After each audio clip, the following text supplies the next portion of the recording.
اللہ الرحمن الرحیم۔ دل تھام کے ایک بار ویڈیو ضرور دیکھیں۔ کلیجہ چیر دینے والی داستان۔ بیٹی بیمار ہے صاحب،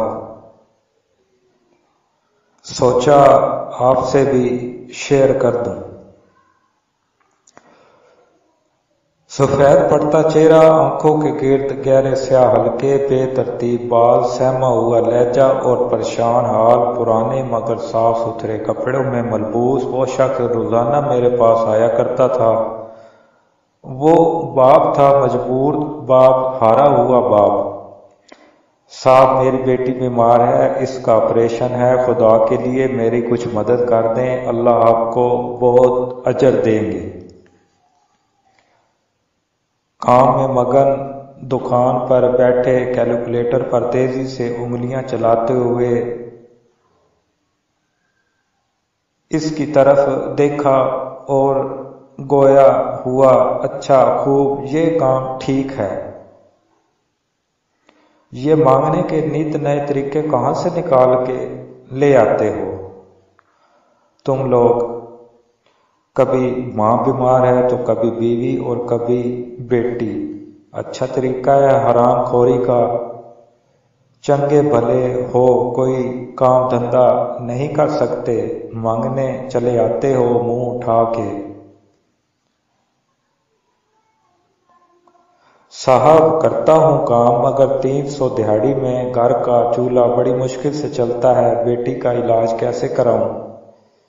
آپ حسب توفیق میری مدد کر دیں، احسان مند رہوں گا، اللہ آپ کو 1000 گنا اجر دیں گے۔ میں نے نہ چاہتے ہوئے بھی 10 روپے کا نوٹ اسے تھماتے ہوئے 10,000 باتیں سنا دیں، جیسے اپنی ساری جمع پونجی اسے تھما رہا ہوں، اور وہ نظریں جھکائے 10 روپے کا نوٹ لیتے دعائیں دیتا رخصت ہو گیا۔ یہ پہلی دفعہ جب میری دکان پہ آیا تب کا واقعہ ہے، اب یہ سلسلہ روز چل نکلا۔ وہ آتا، سوال کرتا، میں باتیں سناتا، وہ سر جھکائے کھڑا رہتا، میں 10 روپے دیتا، وہ دعائیں دیتا، رخصت ہو جاتا۔ ایک دن ایسا ہوا کہ صبح مسجد سے واپسی پر میرے والد صاحب نے مجھے 500 روپے دیے، کہا کسی ضرورت مند کو دے دینا، اور وہ اکثر ایسا کرتے رہتے ہیں، اس لیے پیسے میں نے جیب میں رکھے اور دکان کی راہ لی۔ حسب معمول پہلے کی طرح سب سے پہلے اسی فقیر نے آ کر مؤدبانہ اور سلجھے طریقے سے سوال کیا، اور میں نے سب سے پہلے اسے خوب الٹی سیدھی سنائی اور 500 کا نوٹ نکال کر اس کی طرف بڑھاتے ہوئے اسے خبردار کیا کہ یہ تمہارے پورے 6 مہینے کی خیرات ہے، اب 6 ماہ تک تم دوبارہ میری دکان کے آس پاس بھی نظر آئے تو تمہاری خیر نہیں۔ اور وہ روزانہ کی طرح سر جھکائے دعائیں دیتا نظروں سے اوجھل ہو گیا۔ تقریباً 2 ہفتے تک تو وہ دوبارہ نظر نہ آیا۔ پھر ایک دن میں اپنے جونیئر کے ساتھ باتوں میں مصروف تھا کہ وہ فقیر نمودار ہوا، اسے دیکھ کر جھٹ سے میرا پارا 7ویں آسمان کو چھونے لگا۔ حرام خور، تم پھر آ گئے۔ اثر نہیں ہوا تھا کہ کیا کہا تھا میں نے، ذرا سکون نہیں، بہت ڈھیٹ آدمی ہو۔ اس نے میری طرف خاموشی سے دیکھا اور بند مٹھی میری سامنے کاؤنٹر پر رکھ کر کھول دی۔ میں نے کچھ پیسے تھے، خود کو سنبھالتے ہوئے میں نے حیرانگی سے اس کی طرف دیکھا اور پوچھا، یہ کیا ہے؟ صاحب آپ نے جو پیسے دیے تھے ان میں سے کچھ بچ گئے تھے، وہ واپس کرنے آیا ہوں، کیونکہ میری بیٹی کا پچھلے ہفتے انتقال ہو گیا ہے، مجھے اب ان پیسوں کی ضرورت نہیں، آپ رکھ لیں۔ صاحب میں مجبور تھا، فقیر نہیں، اور آپ لوگوں کی بہت مہربانی جو میرے مشکل وقت میں مجھ بے بس اور لاچار کے کام آئے، اللہ آپ کو کبھی کسی شے کی تھوڑ نہ دے۔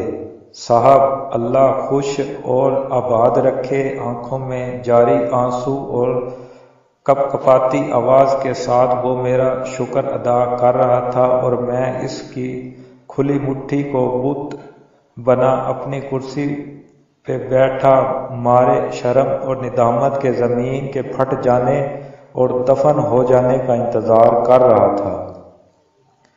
وہ شکریہ ادا کرنے کے بعد رکا نہیں تھا۔ آج بھی ڈھیروں دعائیں دیتا رخصت ہوا تھا، مگر مجھے اپنے خلق میں درد کا ایک گولا اٹکا ہوا محسوس ہو رہا تھا، جس کو نگلنے میں نہ جانے کتنا وقت درکار ہوگا۔